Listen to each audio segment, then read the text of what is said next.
Hi, I'm Cameron and welcome to this edition of Mootopia MMIV. Today I'm going to be covering the top 5 players who were on loan and came with high expectations but didn't fulfil their potential either because of performance, attitude or injury. This is the list in no particular order, so let's get cracking. Number 5, Ibra, shooting to cult status with Crystal Palace at the end of the 2010-11 season after scoring an 88th minute equaliser against Hull City. This goal stopped Palace getting relegated on the last day of the season, his first team debut. Fast and skillful was a lot was expected at Palace.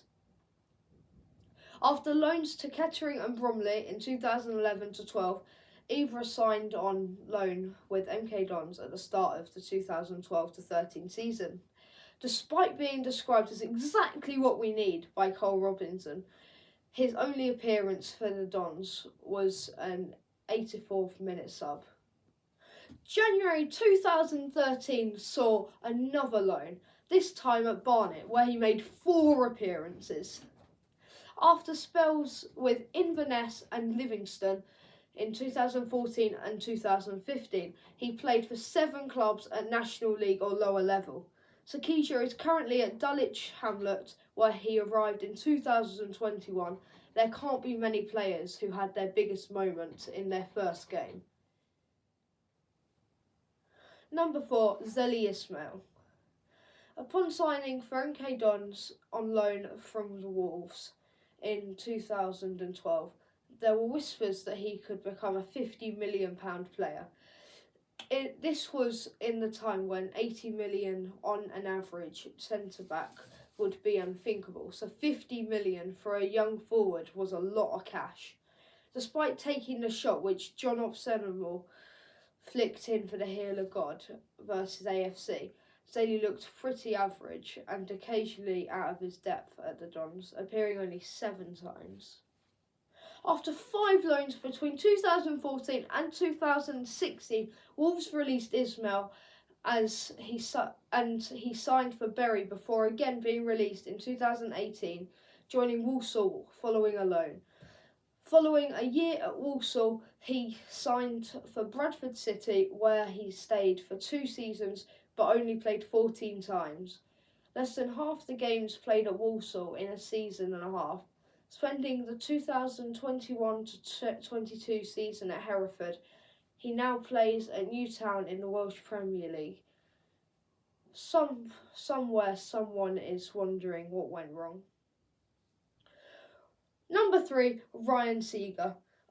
A loanee from Southampton who scored once in 14 appearances in the 2017-18 season, arriving after an injury suffered on loan at Crewe. It was hoped he'd get back on track with another loan, with high hopes at his parent club for what he could achieve. Seager was recalled in January 2018 and sent on loan to League 2 Yeovil, having spent much of his time at MK. Following another loan, this time at Telstar in Holland, and the expiry of his contract, he joined hometown club Yeovil on a permanent contract.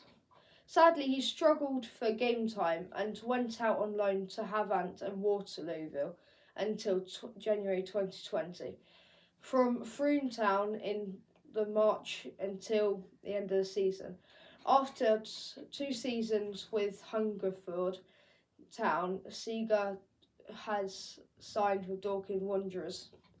Without the cruciate injury suffered at Crewe, it's fair to say that his career would have panned out very differently. Number 2, Paul Slane, a player who arrived on loan from Scottish giants Celtic with a massive amount of expectation on his shoulder.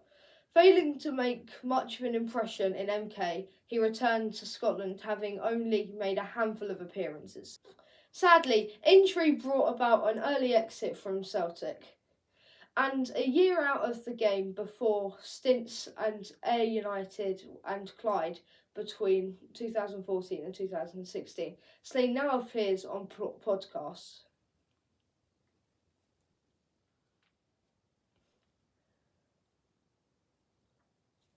Number 1, Jake Hesketh.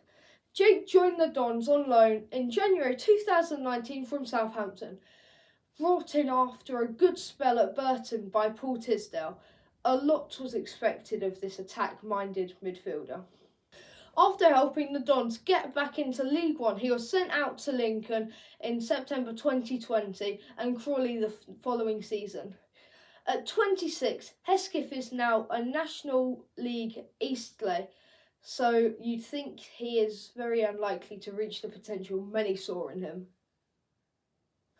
That's it for today. Hope you enjoyed this video. Subscribe, like and follow our Twitter. That's it from me. I'm Cameron and come on you Dons!